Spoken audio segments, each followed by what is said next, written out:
Ya, entonces, bueno, cualquier pregunta, ya saben, levanta la manito, hablan, escriben en el chat.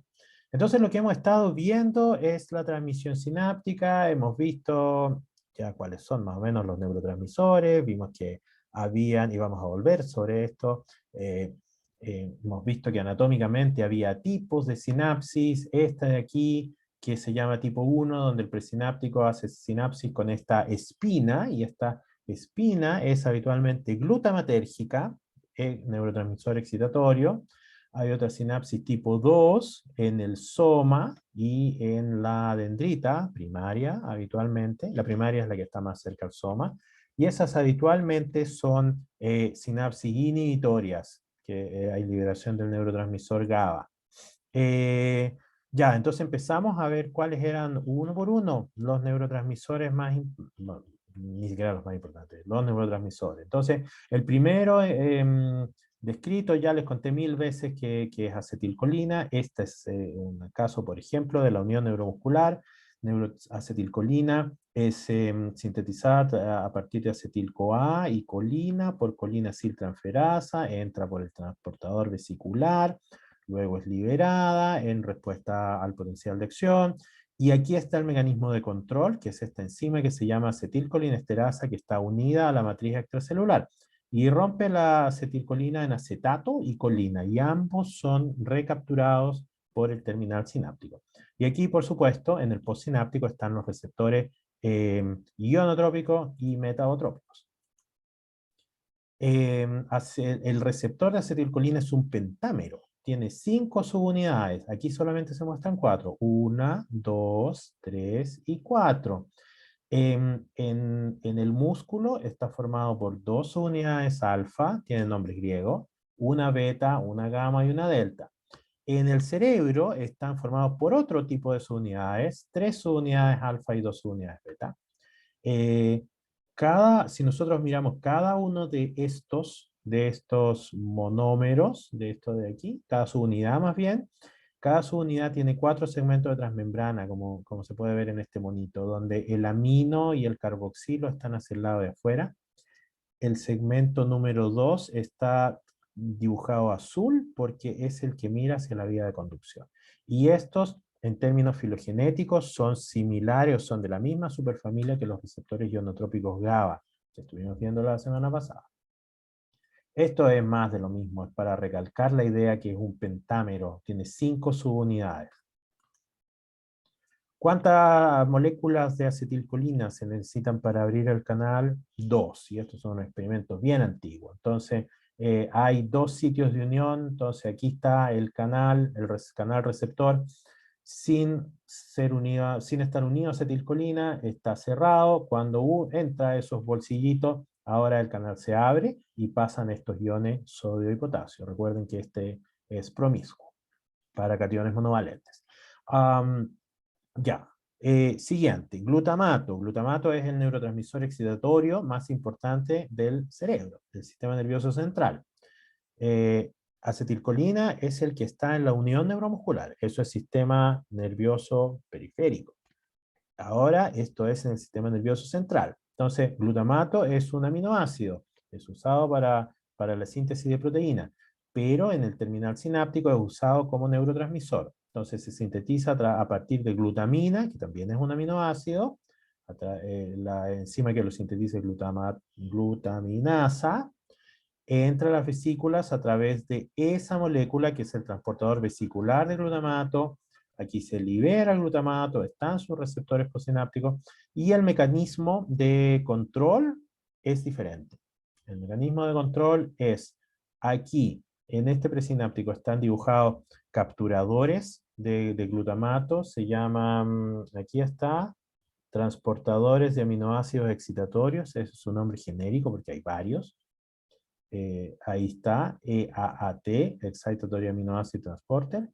Pero además, esa es una de las formas, se captura el glutamato, y la otra es que la glía captura el glutamato, adentro de la glía se transforma en glutamina, la glutamina sale al espacio extracelular y la glutamina es capturada. Entonces, alguien preguntó, ¿hay un ciclo entonces? Hay un ciclo. En el otro lado, en el otro caso también había un ciclo. En el caso del glutamato ocurre algo interesante porque hay dos respuestas. Si nosotros vamos y hacemos un experimento en Voltage Clamp, tiramos un poquito de glutamato, también podemos liberar glutamato de las vesículas, cualquiera de los dos experimentos, y vamos a ver que hay una respuesta dual. Señor Lápiz, ven. Entonces, y esto lo vimos la clase anterior, hay una respuesta, esta de aquí, grande, en amplitud y rápida, muchos canales se abren muy rápidamente, y esto es dado por los receptores que se llaman AMPA. Tienen ese nombre porque ese es el ligando sintético que los abre solamente a ese tipo de canales receptores. Y luego aquí viene otra respuesta que tiene menor amplitud y es más lenta. Y esa está dado por otro tipo de receptores de glutamato que se llaman NMDA. De nuevo es por el agonista sintético que los abre. Entonces aquí arriba están, en C arriba, están separadas la respuesta AMPA o ampaérgica, es grande, pero dura poquito, 25 milisegundos, y la de NMDA es menor, miren, 25 picoamperes en lugar de 75 picoamperes, esas son unidades de corriente, pero dura mucho más, como 100 milisegundos. Se demora un rato en aparecer. Ya, entonces,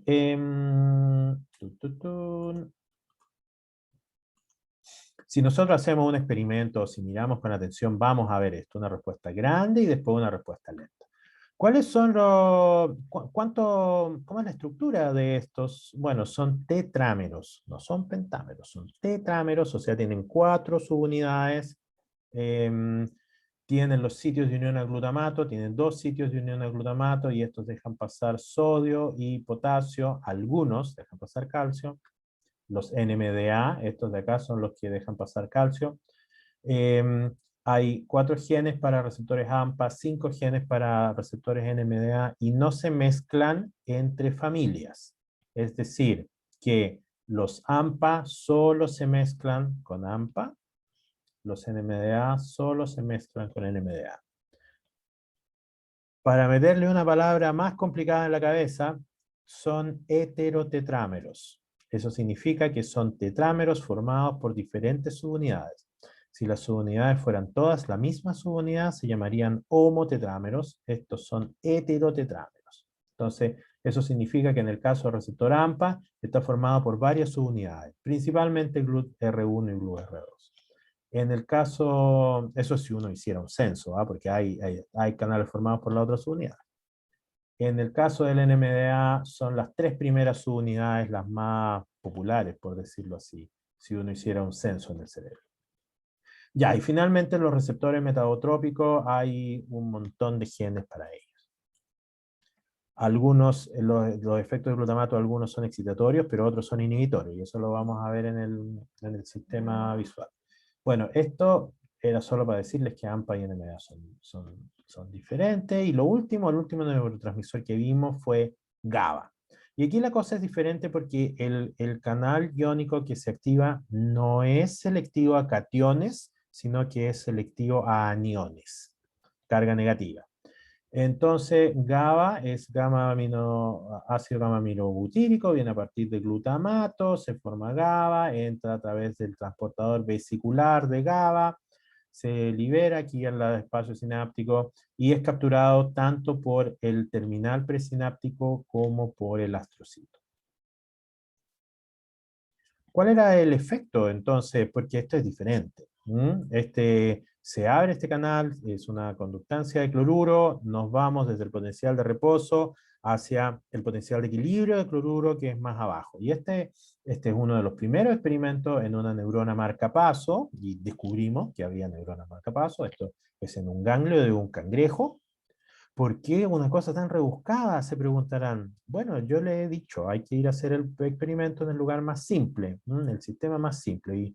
Y los cangrejos los invertebrados, son más fáciles de trabajar, tienen neuronas muy grandes, entonces es relativamente fácil de hacer el experimento. No hay que mantenerlos a temperatura a 37 grados, por ejemplo, como las células de mamíferos. Los ganglios pueden durar varios días en un pocillito con solución extracelular a temperatura ambiente. Eso es muy increíble de los cerebros, de los ganglios de los invertebrados. Bueno, entonces, esta es una neurona marcapaso de este cerebrito, está disparando a una frecuencia constante, y la flecha morada indica que se libera GABA desde otra neurona que está haciendo sinapsis sobre ella, y ahora, fíjense, se interrumpe esta rampa. Esto era como una rampa de voltaje lenta que llega hasta el umbral, y aquí pueden ver dónde está mi manito, mi flechita. Esto es una rampa, y así se llama, es una rampa de voltaje, y está dada por un montón de canales iónicos, que estas células tienen un repertorio de canales iónicos muy particular, que hace que después de un potencial de acción se abran canales de sodio y se genere una depolarización, y eventualmente se dispara un potencial de acción. Todo espontáneamente. Entonces aquí se abrieron los canales de cloruro, canales receptores de GABA, selectivos a cloruro, y ahora nos fuimos hacia el potencial de equilibrio de cloruro. Y la célula dejó de disparar. Entonces dejó de disparar por un buen rato. Los canales se mantuvieron abiertos, luego pasan del estado cerrado al abierto, y después pasan al desensitizado, igual que los canales de sodio que se iban al inactivado, pero eso no nos importa mucho. La cosa es que se demora un rato la célula en volver a disparar. Entonces, eso es lo que hace la respuesta GABAérgica. Disminuye la frecuencia de disparo. Si lo quieren ver de otra manera, disminuye la probabilidad de disparar un potencial de acción. Es lo mismo, pero dicho con dos palabras, y eso lo tienen que anotar. Entonces, disminuye la frecuencia de disparo, ahora es cero la frecuencia de disparo. Visto de otra manera, disminuye la probabilidad de generar un potencial de acción. Estos canales son pentámeros, son parientes de los receptores de acetilcolina, tienen sitios de unión a GABA por el lado extracelular, y también yo les conté la semana pasada que tienen sitios de acción a varios fármacos que nosotros conocemos. Las benzodiazepinas como clonazepam y diazepam, y la mayoría de los que terminan en PAM, si no todos, lo que hacen son agonistas de este receptor. ¿Qué significa eso? Significa que ustedes, si le dan diazepam a una neurona, disminuye la frecuencia de disparo. Y por eso nos da sueño. Diazepam o clonazepam, y nos da bastante sueño. Uno de los agonistas importantes que no está en este dibujo es etanol, pero parece que está en el dibujo que sigue. No miren ese. Esto es lo mismo, pero de otro lado. Entonces la idea es que esto es un pentámero. En este caso está formado por dos subunidades alfa, dos subunidades beta y una gamma. En general esto es así en el cerebro. Hay un montón de genes, se llaman alfa 1, alfa 2, alfa 3, ya. Y lo interesante aquí es que fíjense las estructuras de estas moléculas. No importa el nombre, que no nos importe eso. Miren la estructura. Esta cosa es algo que se parece al colesterol. Esto no se parece en nada al anterior, al anterior. Todos tienen estructuras muy diferentes. Sin embargo, son todos agonistas, o sea, abren a este canal receptor, aumentan su actividad. Entonces, ¿cómo? Bueno, es una pregunta que todavía no tenemos la respuesta. Y la respuesta corta es que este receptor tiene un montón de sitios de unión para diferentes tipos de agonistas. ¿Qué son estos agonistas? Este de aquí arriba es una hormona esteroidal. Si ustedes se acuerdan del colegio y lo van a ver en fisiología, las hormonas esteroidales se producen en las gónadas, tanto testículos como ovarios, pero también se producen hormonas esteroidales en el cerebro, y eso se llaman neuroesteroides. Estos de acá son anestésicos. Entonces, cuando inhalamos anestésicos como isoflurano, que es un anestésico general, disminuye la frecuencia de disparo en un montón de neuronas, y entonces entramos en un estado anestesiado. Varios de estos de aquí abajo son anestésicos. Aquí arriba diazepam, la benzodiazepina. Y aquí etanol. Bueno, lo que pasa con etanol, yo ya se los dije, primero ocurre que estamos arriba de la pelota. Y eso es evidente, si tomamos una cerveza o poco alcohol, hay una pérdida de la inhibición, ¿ya? Entonces, ¿por qué? Porque etanol activa la neurotransmisión inhibitoria, entonces hay más inhibición. Perdón. Perdón. Hay inhibición de la inhibición, aquí la cosa se pone complicada, ¿ya? Hay neuronas inhibitorias. Devolvámonos un par. Ahí está dibujado. Esta es una neurona, esto es el cerebro, la corteza, esos números son las capas del cerebro y esto lo vamos a ver con más detención en el futuro. Si nosotros hacemos un corte aquí en la corteza, miramos al microscopio y se ven unas capas, ¿ya? Entonces, entre la capa 5 y la 6 están esas neuronas, que son las más grandes de la corteza, y estas neuronas liberan glutamato. Hay algo que yo no les he dicho. En general, las neuronas sintetizan un solo tipo de neurotransmisor. Entonces, esta neurona de aquí, ese presináptico, esa neurona sintetiza solo GABA. La que les mostré antes, que liberaba glutamato, solamente libera glutamato. Y así. Eso es una regla que mm, casi general, no ocurre en todas las sinapsis, pero en la gran mayoría ocurre. Ya, ¿qué son estas cositas de colores? Y esto es algo sumamente importante de entender. Hay circuitos en el cerebro. Y circuitos significa que hay una neurona que está haciendo sinapsis con otra neurona. Pero esto puede ser más complicado porque pueden haber varias neuronas que están haciendo sinapsis entre sí, con otras neuronas, entonces la cosa se complica un poco más. Estos son representaciones de varias neuronas que liberan GABA. En general se les llama interneuronas. Esto es un nombre histórico que lo puso Cajal, el gran microscopista. Entonces, esa célula grande es una célula que se llamó piramidal porque el soma parece medio triangular. Estas células de colores son células que liberan GABA. Y fíjense que hay diferentes formas y tienen diferentes nombres, esas células que liberan GABA, que se llaman interneuronas, porque están entre medio, por eso se lo puso, no están dentro de las capas, están como entre medio, no están ordenadas, esa era la idea, eso no es tan verdad. Esa de ahí, por ejemplo, la célula de Martinotti hace sinapsis con esas dendritas que están muy lejos del soma, muy lejos del soma y se llaman distales.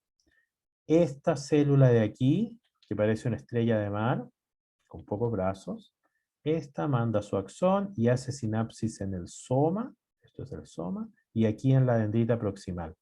Entonces, no son iguales. Miren el dibujito nomás, la forma de esa neurona de ahí no es igual a la forma de esa neurona de ahí.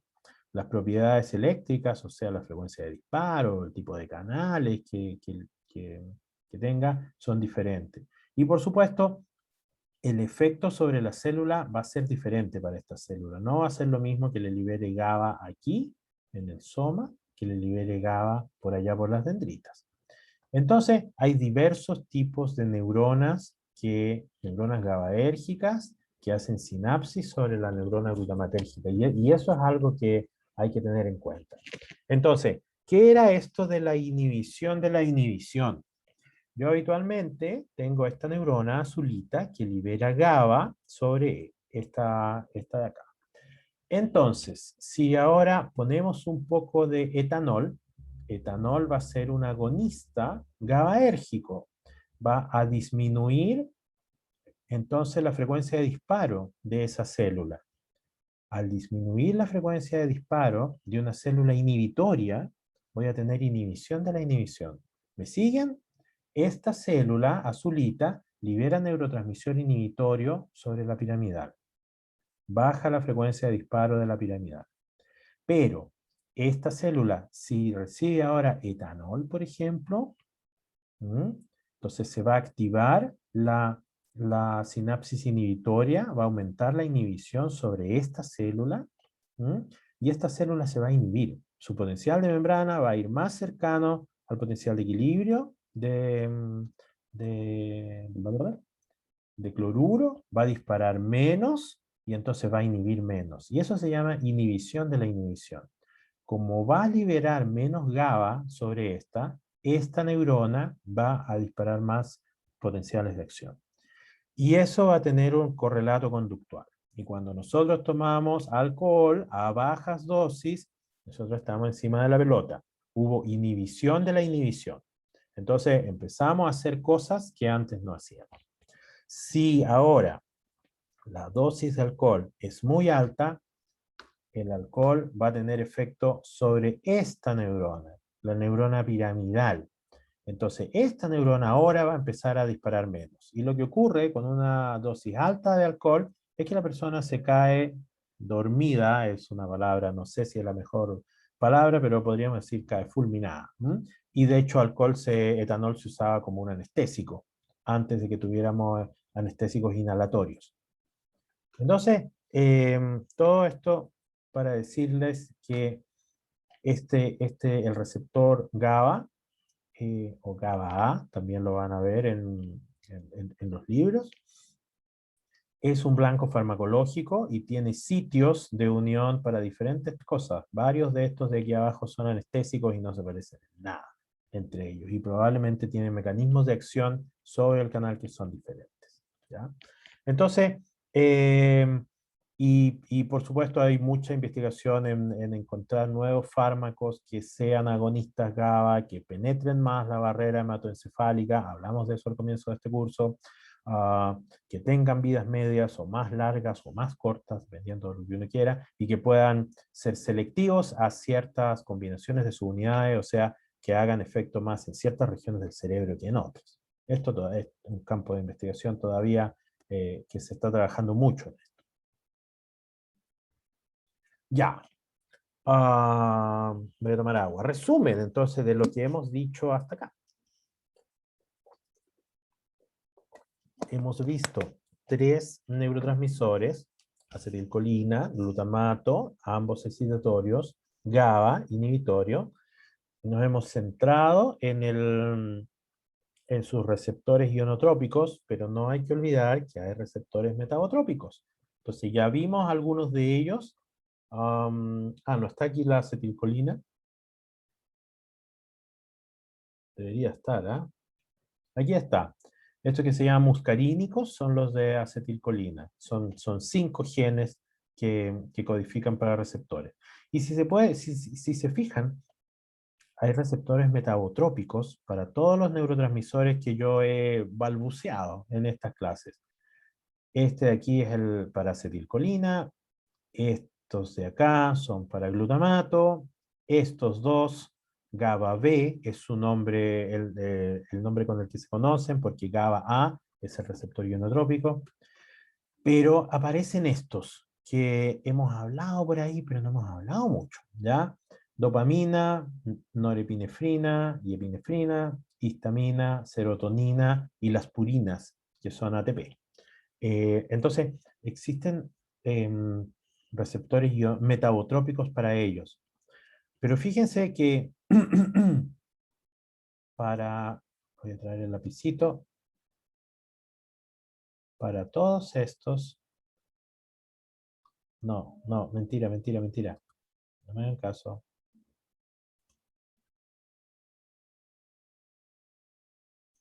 Para todos esos solamente hay receptores metabotrópicos. Eso significa esa cosa fea que dibujé, una M. Entonces, dopamina, no hay canales receptores de dopamina, ni de norepinefrina, ni de histamina, ni de serotonina. ¿Ya? Todos los efectos a través de estos neurotransmisores son metabotrópicos. Entonces, la pregunta ahora ustedes podrían hacer es, ¿excitatorio o inhibitorio?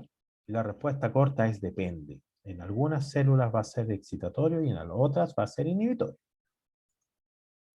Profe, Entonces, como sí. esto último no lo entendí, lo que dijo de la dopamina, la epinefrina, la histamina y la serotonina. Todos ellos actúan a través de receptores metabotrópicos. No hay canales iónicos no hay canales receptores de dopamina o norepinefrina, bla, bla, bla. Sí lo hay en el caso de GABA y glutamato, que los hemos hablado. Déjame refrescar, déjame mirar, déjame buscar.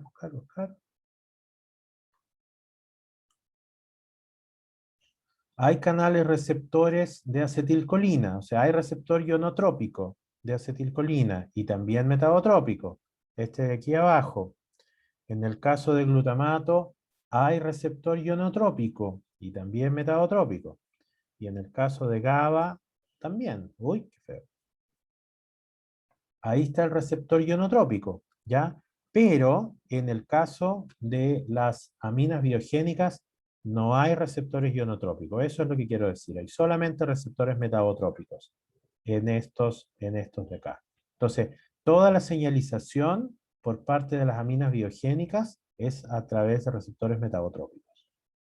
Y Ahí sí, profe. algunos van a ser excitatorios y otros inhibitorios. Ya. ¿Qué cosa es esto de las aminas biogénicas? Son un grupo de moléculas que son neurotransmisores, son derivados de la tirosina. Tirosina es un aminoácido, por eso es importante y partimos desde acá. Este aminoácido tiene este anillo bencénico, así se llama esta estructura, y luego tiene esta parte de acá. La primera enzima se llama tirosina hidroxilasa. Esa es la enzima más lenta. En azulito están los nombres de la enzima. Esa es la enzima más lenta de todas estas. Y como es la más lenta, es la que gradúa, mantiene la velocidad de todo el sistema de síntesis. Entonces se le quita un oxígeno y ahora se transforma en dopa. Dopa es el precursor. Hay una dopa de carboxilasa, se les quita un carboxilo, aquí fíjense, se le quitó un CO2, aquí la tirosina hidroxilasa metió un oxígeno, aquí hasta ahora le quitó un CO2, y ahora se transformó en esta molécula. Y esta molécula es dopamina, y ese es el primero de los que vamos a ver. Luego hay otra reacción, que es dopamina beta hidroxilasa, la enzima, y ahora se transforma en norepinefrina o noradrenalina. Cualquiera de los nombres es válido. Y finalmente, con otra reacción de esta enzima de un nombre bien feo, feniletonalamina N-metiltransferasa, se mete todo este pedazo de aquí. Lo que ocurre es que se transforma norepinefrina en epinefrina o adrenalina.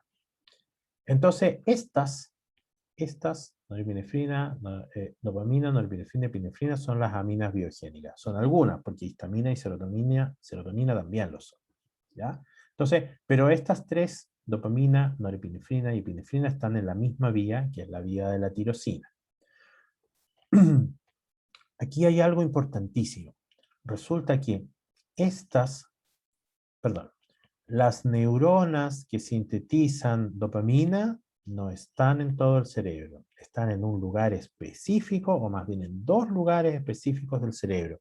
Y esto es verdad para varias de las otras. Las que sintetizan norepinefrina y epinefrina están en lugares específicos del cerebro. Son muy, muy, muy pocas neuronas las que hacen esto, sintetizan esos neurotransmisores. Y ellas mandan axones a básicamente todo el sistema nervioso, para que son los que liberan cada uno de estos neurotransmisores. Y lo vamos a ver. Esto es a diferencia de glutamato y GABA. Glutamato y GABA se sintetizan en todo el sistema nervioso. En todos lados hay células glutamatérgicas y GABAérgicas. Pero estas células que liberan aminas biogénicas están en lugares muy específicos del cerebro que vamos a ver. Perdón, el teléfono estaba molestando. Ya, aquí hay algunas cosas que yo les puse que tampoco son muy importantes, están en el PURBES, hay varias formas de tirosina hidroxilasa, en la primera, esta es la que más se ha estudiado, la síntesis de catecolamina es regulada por aumento de fosforilaciones, esto es como lo más importante, que tirosina hidroxilasa es la enzima más lenta de todo esto. Ya, vamos por partes entonces. Primero dopamina. Entonces, esta.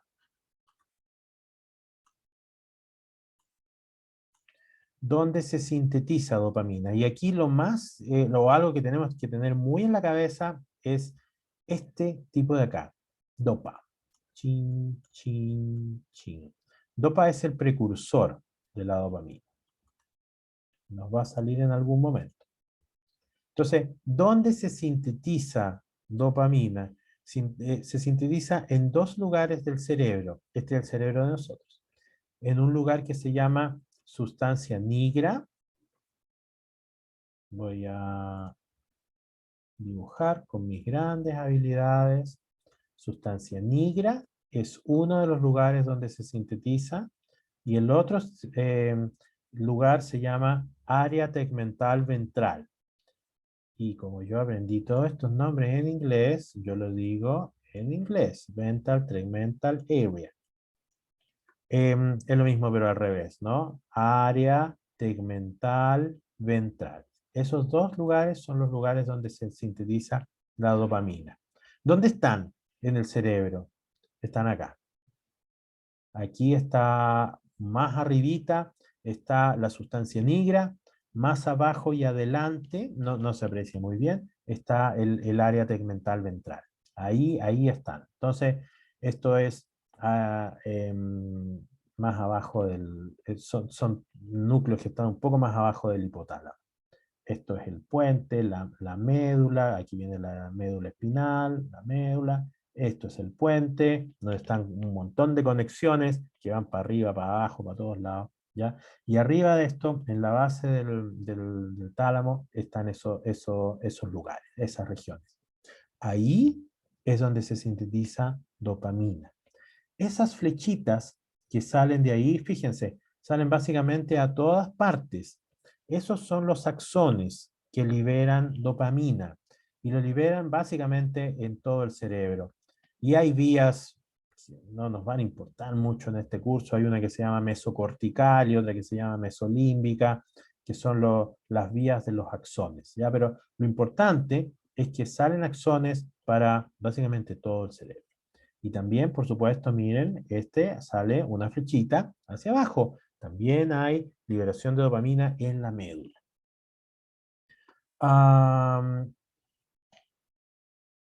Entonces, una pregunta es, ¿a todos los lugares llega la misma cantidad de dopamina? ¿O la mayoría van axones para todos lados? La respuesta es que, si bien es cierto es que van axones para todos lados, los sitios de mayor liberación son, o el sitio, o los sitios, depende, del libro, es el cuerpo estriado. Son dos, uno por hemisferio, uno a la izquierda y uno a la derecha. Por eso depende si es plural o singular. El cuerpo estriado o estriado es esta estructura que está aquí. En los ratones parece una pelota de fútbol americano. Cuando uno hace la disección, saca la corteza y abajo de la corteza, así me lo enseñaron a mí, tú escarbas y vas a ver el fútbol, ese es. Y sacas con la tijerita el fútbol, un balón de fútbol americano. Eh, Ese es el estriado. Es bastante grande en los ratones, en nosotros no es tan grande porque nosotros tenemos mucho volumen de corteza. Vamos a ver con detalle el estriado cuando hablemos del control motor, porque el estriado es uno de los lugares importantes en los circuitos motores que tienen que ver con el movimiento de los músculos. Y ahí vamos a hablar latamente del estriado y las partes del estriado y los problemas de la sinapsis del estriado, vida, pasión y muerte a nivel usuario del estriado. Entonces, el estriado es uno de los lugares que recibe mayor inervación dopaminérgica. Eso es lo que trato de decir aquí en el torpedo. La principal área de acción es el cuerpo estriado que está involucrado en la coordinación de movimientos motores. Entonces, ¿y qué pasa si se mueren las neuronas? Porque ya, yo les dije que había sinapsis glutamatérgica y GABAérgica en básicamente todo el cerebro. Si se mueren algunas de esas neuronas, bueno, hay otras neuronas que van a liberar glutamato. ¿Qué pasa si se mueren esas neuronas de ahí? Las neuronas de la sustancia negra, por ejemplo, que son poquitas. Bueno, eso es catastrófico. En el mal de Parkinson, que es un problema motor, hay muerte masiva en las neuronas de la sustancia negra. Y eso lo vamos a ver con detalle cuando lleguemos al sistema motor, que va a ser el próximo semestre. Entonces, en el mal de Parkinson ocurre degeneración. Degeneración en la neurofisiología significa muerte neuronal. ¿Mm? Entonces ocurre degeneración de neuronas, se murieron las neuronas de la sustancia negra, lo cual altera la excitabilidad de las neuronas del principalmente suposináptico directo, y ya les dije que el mayor target era el estriado. Y esto lo vamos a ver con detalle cuando veamos el sistema motor. ¿Qué pasa si se mueren las neuronas del área del tegmental ventral? No hay una patología en la que haya muerte de las neuronas del área tegmental ventral que yo sepa. Pero no habría pérdidas como de funciones o ¿qué se alteraría? Esa es como mi duda más concreta. ¿Qué podría alterarse cuando se mueren las neuronas del área tegmental ventral? ¿Podrían regenerarse? No se pueden, se pierden. Eso es como mi dilema. Vamos por partes. Voy a contestar la última, que es la más fácil. Hay un mantra en la neurociencia que ha ido cambiando con el tiempo, y el mantra, uno de los tantos mantras, es que no hay neurogénesis en adultos. O sea, no se generan neuronas, no nacen neuronas en animales adultos. Eso no es tan verdad, ¿ya? Hay 4 lugares en el cerebro donde ocurre neurogénesis en adultos. Son solo 4 lugares de todas las partes del cerebro, ¿ya? Ninguno de esos tiene que ver con lo que estamos viendo. En el hipocampo, en el giro dentado, que es un lugar del hipocampo, en el tercer ventrículo, y en el bulbo olfatorio, ahí hay síntesis de neuronas nuevas. Me faltó un lugar que siempre olvido cuál es, ¿ya? En el resto del cerebro no hay regeneración neuronal, ¿ya? Entonces, ojo con el mito. No hay regeneración neuronal, por eso si se mueren las neuronas de la sustancia negra, eso es catastrófico. El área tegmental ventral está involucrado en otros procesos que tienen que ver con la predicción del placer, la predicción de eventos placenteros. ¿Qué significa eso? Nosotros aprendemos cosas que nos generan placer. Entonces el monito aprende que si mueve la palanquita, le va a llegar una gotita de un jugo dulce. Entonces aprende a mover la palanquita. El ratoncito aprende también a mover o apretar una palanquita, y que eso le va a dar una recompensa, y esa recompensa es placentera. Nosotros también aprendemos a hacer estas cosas de recompensa. Aprendemos a hacer ciertas cosas para que nos llegue, por ejemplo, un chocolate o un dulce. Somos iguales que los monitos.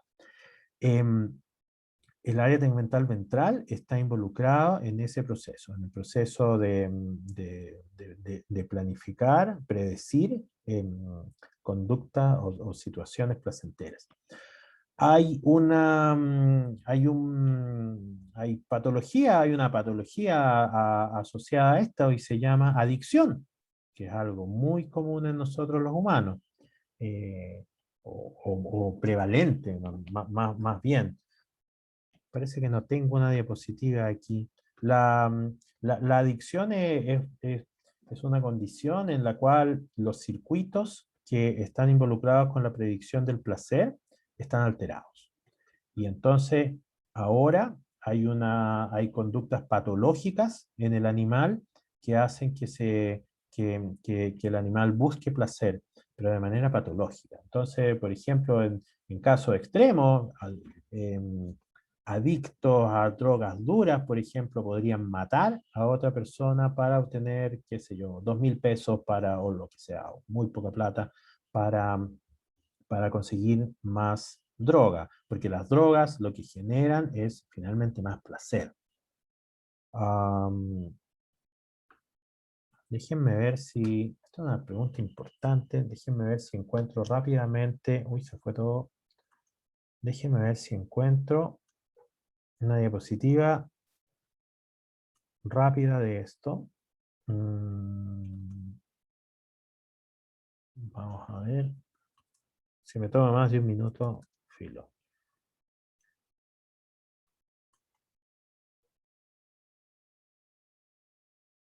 Yo no sé si están viendo mi escritorio. ¿Lo están viendo o no? El Tu escritorio no escritorio, está haciendo no, un PPT. Ah, ¿pero están viendo el PPT? Sí, sí, ¿Qué dice memoria y aprendizaje? ese mismo. sí, profe. Ya, gracias. Déjenme ver, pim, pim, pim, pim, pim. Ya les voy a contar 4 diapositivas probablemente de este... Yo debería meterlas, por alguna razón nunca las he metido en esta presentación.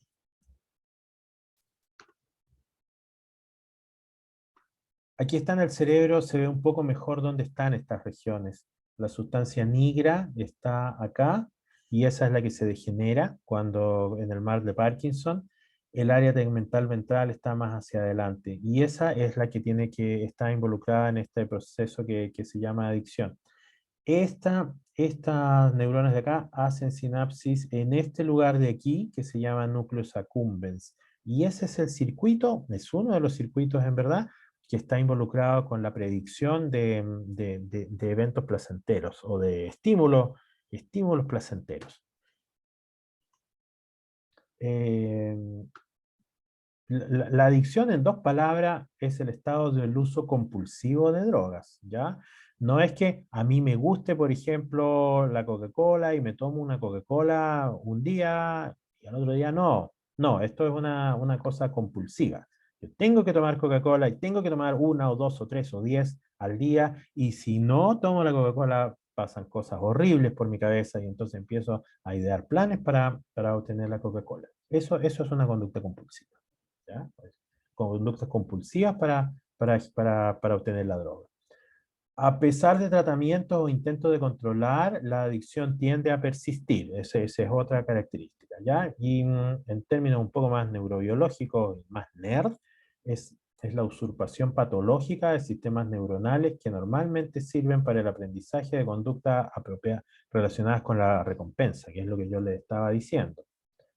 Entonces, ¿dónde está? Aquí está el área tegmental ventral. Este no somos nosotros, eso es un ratón. El cerebro un poco tiene mucho menos corteza, que es lo amarillo. Y esta de aquí, esa neurona, hace sinapsis en el núcleo accumbens. Y ahí es donde está el problema. Esto es interesante porque resulta que las drogas que nosotros usamos, drogas de abuso, afectan sistemas de neurotransmisión. Entonces, esta es una tabla donde se ven varias drogas de abuso. Entonces, opiáceos como la morfina, estimulantes como cocaína y anfetamina, otros estimulantes como nicotina, depresores como alcohol y marihuana.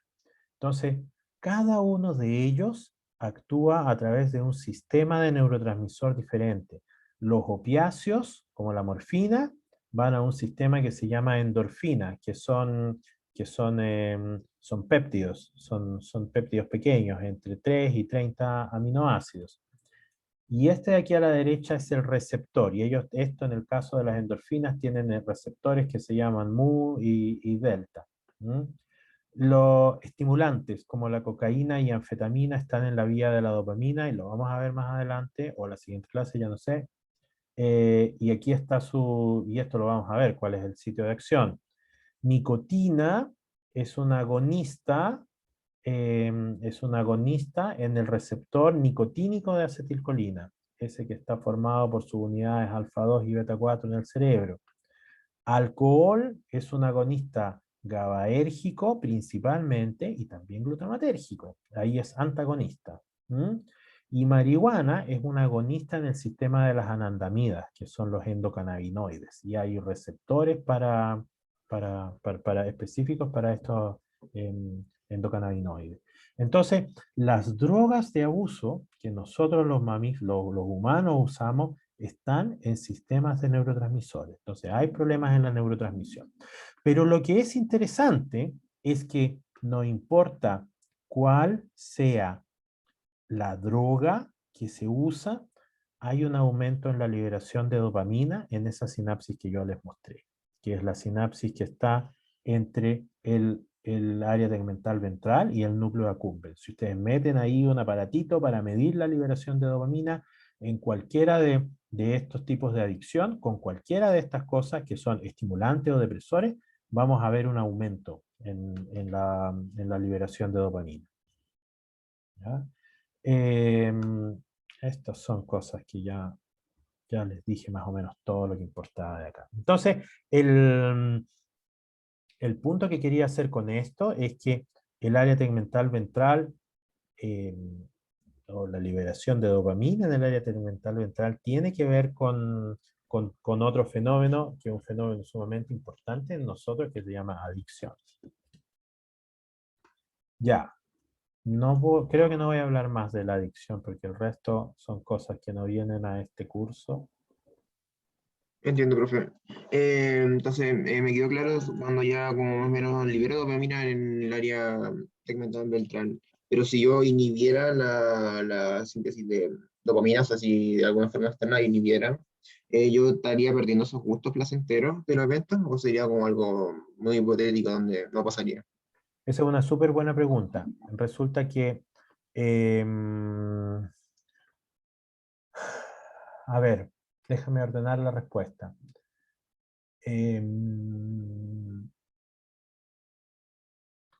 La hipótesis que se tuvo en un momento era que dopamina estaba relacionada con el estado hedónico del animal.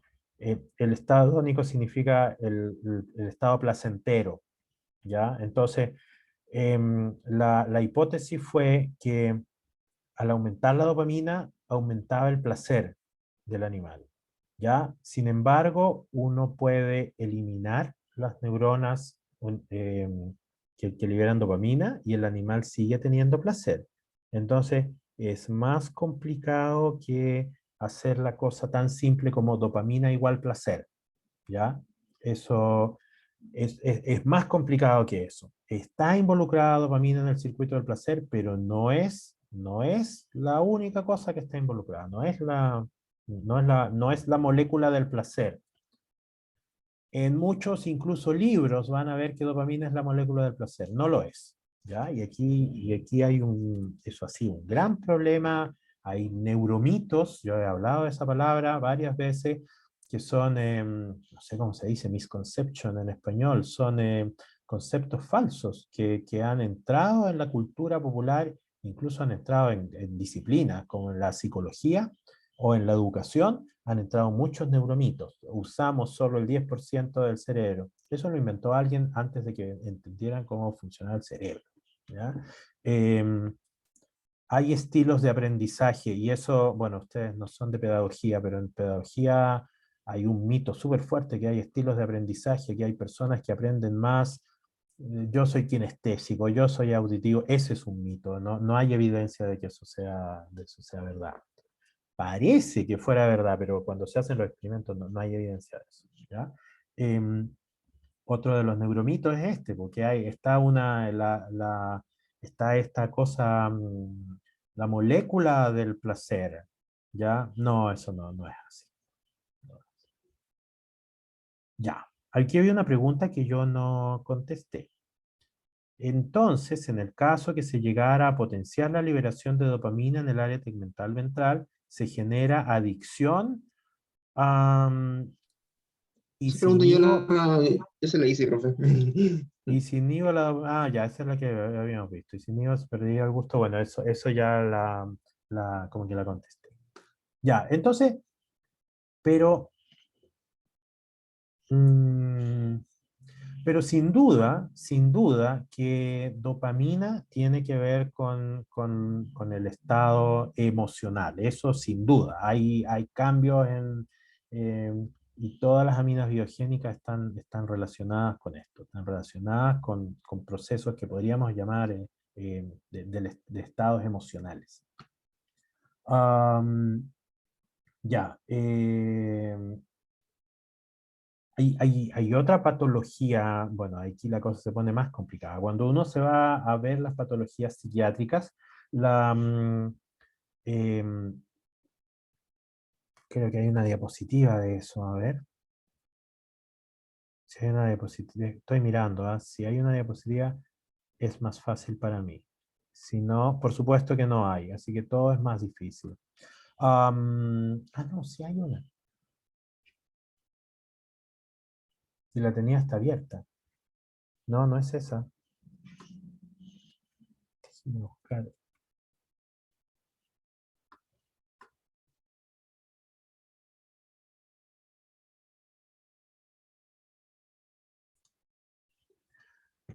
Hay, hay un montón de patologías psiquiátricas que probablemente ustedes han visto o conocen o han experimentado de cerca. Una de ellas es la esquizofrenia. La esquizofrenia es esta condición en la cual la persona, el paciente, tiene alteraciones sensoriales, tiene una alteración en la capacidad de sensar y procesar el mundo y se ven síntomas positivos como delirios, alucinaciones auditivas, visuales, gustativas, etc.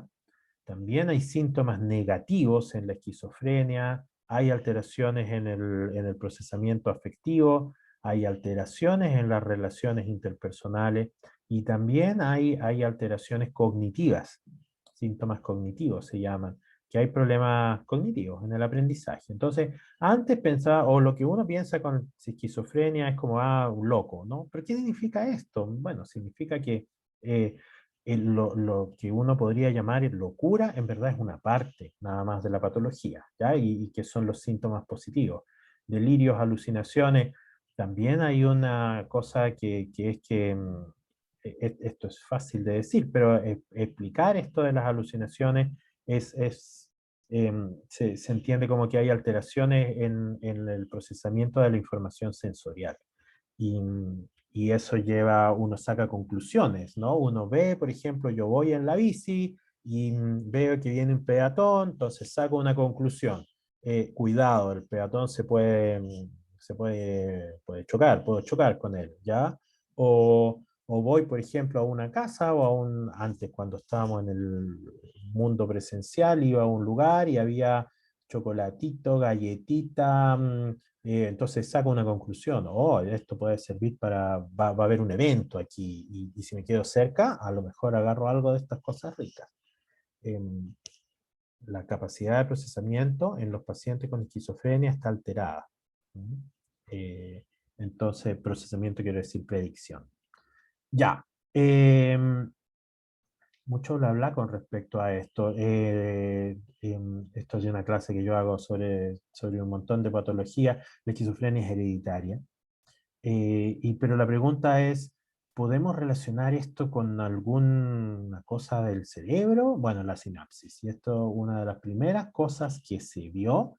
Esto es un experimento post-mortem, o sea, pacientes que murieron. Estos son cerebros control y se le pone un receptor, un agonía. A ver, ¿qué es esto? Esto lo que se mide es cuánto receptor de dopamina existe en estos pacientes. Entonces, cada puntito representa a un cerebrito. Estos son individuos controles.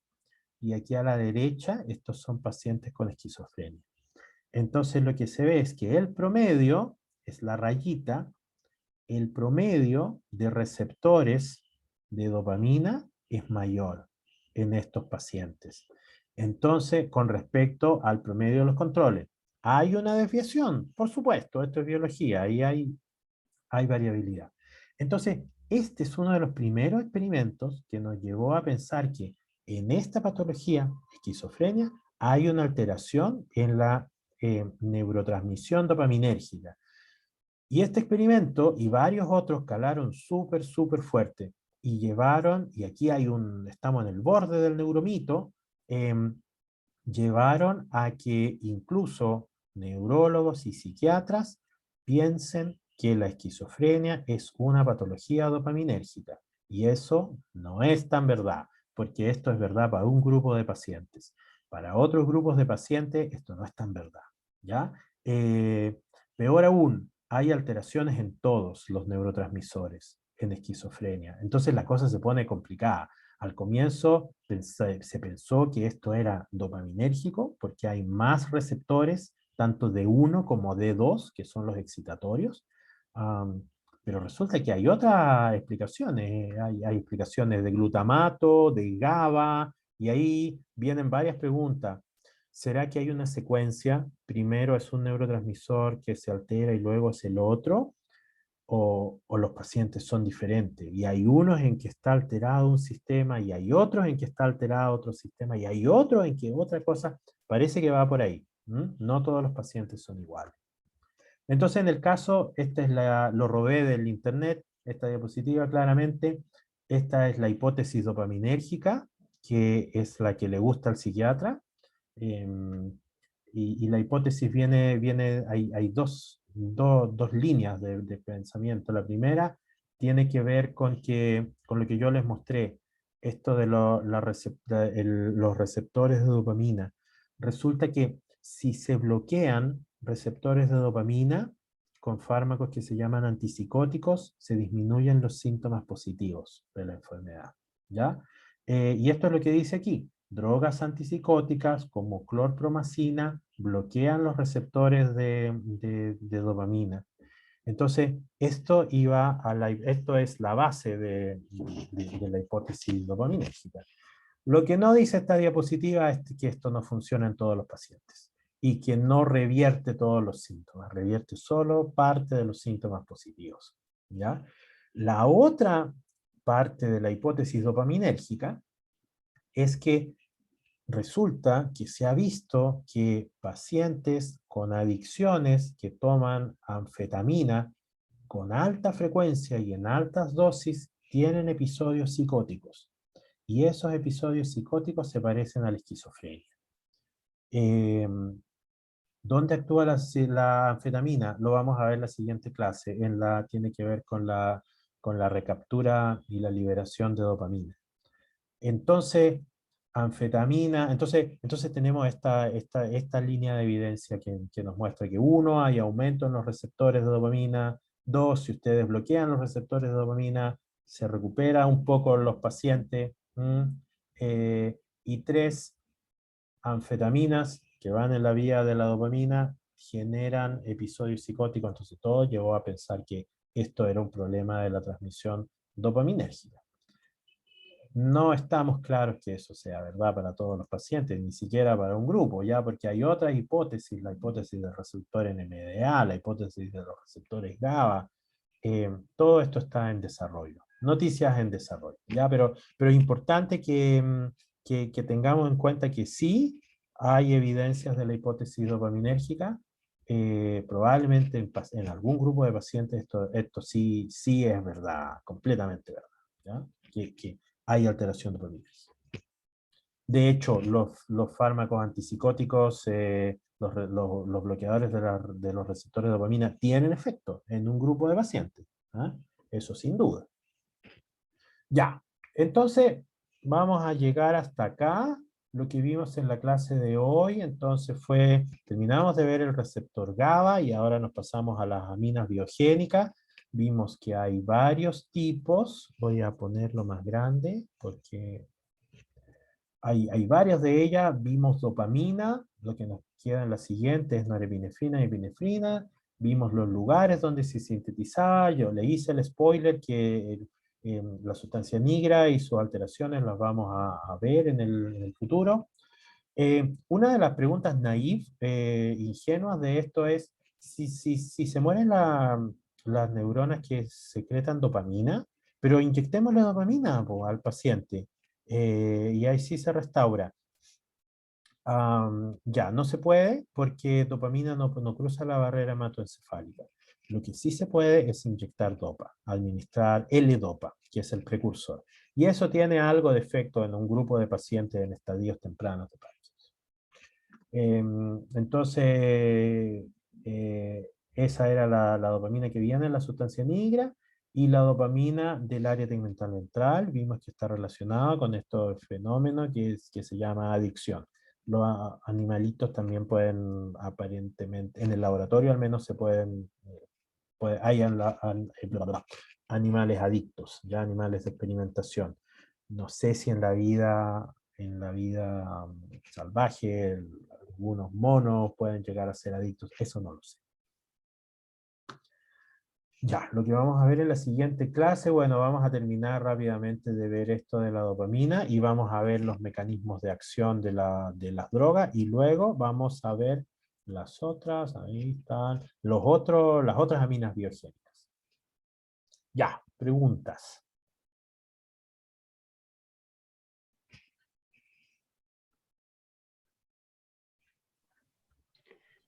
Profe, esos diapos extra que usted puso de sus otros PPT, igualmente van a ser efectos Ah, de preguntas de posibles pruebas, no, o lo considero un no, lo extra. voy a poner igual, ¿ah? Pero no, eso no les voy a preguntar. Ah, ya solo la, Lo de como la de adicción hacer no se lo voy a preguntar, pero sí es bueno que ustedes lo sepan y que lo piensen. Y la próxima clase, si es que hay preguntas, podemos volver sobre el punto de la adicción, porque es un punto importante en nosotros los humanos. Sí. Lo que vamos a ver la próxima clase de la adicción, eso sí va a entrar en la prueba, que es esto, los mecanismos de acción de cocaína y anfetamina, eso sí. Porque eso Sí, es ahí parte está del su PPT sistema, central. eso es parte del sistema de neurotransmisión. Ya, más preguntas. Profe, yo tengo una pregunta, pero es más a modo personal. Así que Sí, si algún compañero tiene alguna pregunta de la clase, que la haga primero que... yo creo que ya no hay más preguntas. Dele nomás. Ya.